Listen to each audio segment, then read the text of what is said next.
పెద్దపల్లి జిల్లా రామగుండం మెడికల్ కాలేజీలో ర్యాగింగ్ కలకలం రేపింది. కాలేజీలో చదివే సీనియర్ విద్యార్థులు జూనియర్ విద్యార్థి జుట్టు కత్తిరించారు. ట్రిమ్మర్తో తల వెంట్రుకలు మీసాలు కట్ చేసినట్లు ఆరోపణలు వస్తున్నాయి. విషయం తెలుసుకున్న పోలీసులు కాలేజీకి చేరుకుని ఏం జరిగిందనే విషయంపై విచారణ చేపట్టారు. ఇక దీనిపై మరింత సమాచారం మా ప్రతినిధి నిర్మల అందిస్తారు.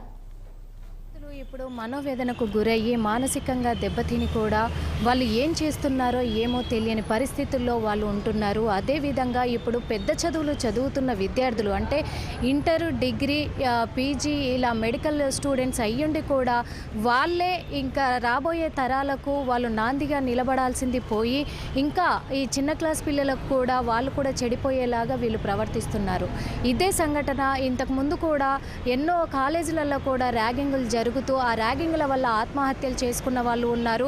చదువులు మానేసుకొని వాళ్ళ ఇళ్లలోకి వెళ్ళిపోయి కూడా వాళ్ళ భవిష్యత్తుని దెబ్బతీసుకున్న వాళ్ళు కూడా చాలామందిని మనం చూడడం జరిగింది.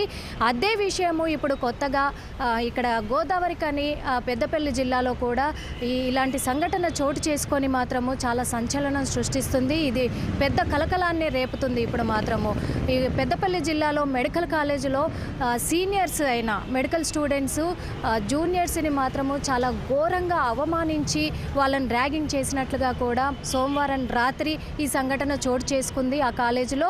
అదేవిధంగా ఎవరైతే ఈ ర్యాగింగ్కు గురైన వాళ్ళు ఉన్నారో జూనియర్ స్టూడెంట్స్, ఆ జూనియర్ విద్యార్థులు మాత్రము వాళ్ళ తల్లిదండ్రులకు ఈ విషయాన్ని చెప్పడం జరిగింది. ఈ విషయము తల్లిదండ్రులు అక్కడికి కాలేజీ ప్రిన్సిపల్ దగ్గరకు వచ్చి అక్కడ ఫిర్యాదు చేయడం కూడా జరిగింది. వెంటనే ప్రిన్సిపల్ కూడా స్పందించడం జరిగింది. అక్కడ గోదావరికని 1 టౌన్ పోలీస్ స్టేషన్ పోలీసులు మాత్రము వీళ్ళు విచారణ చేపట్టి దీనిపైన చర్యలు తీసుకుంటున్నారు.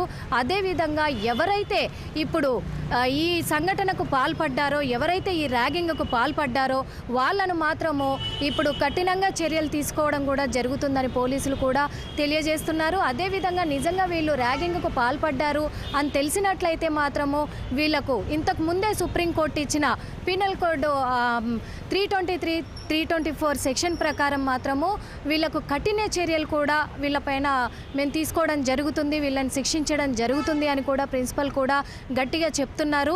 ఇదే సంఘటనపై ఇప్పుడు మాత్రము 1 టౌన్ పోలీసులు, ప్రిన్సిపల్ అలాగే అక్కడ ఉన్న సిబ్బంది కూడా, ఉపాధ్యాయ సిబ్బంది కూడా అక్కడ గట్టి చర్యలు కూడా అక్కడ ముమ్మరం చేసి దర్యాప్తు చేస్తున్నట్టుగా కూడా తెలుస్తుంది.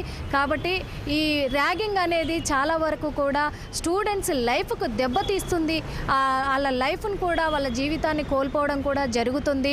ఇప్పుడు రాబోయే స్టూడెంట్స్ వాళ్ళ జూనియర్స్ ఎవరైతే ఉన్నారో వాళ్లకు వీళ్ళు సీనియర్లు ఎవరైతే ఉన్నారో వాళ్ళు మంచి ఎంకరేజ్మెంట్గా నిలవాలే తప్ప వాళ్ళను భయపెట్టించి భయభ్రాంతులకు గురి చేసి వాళ్ళను చదువుకోకుండా చేసి వాళ్ళ లైఫ్లో నిలబడకుండా చేయకూడదు అనేది కూడా తెలుసుకోవడము చాలా అవసరం.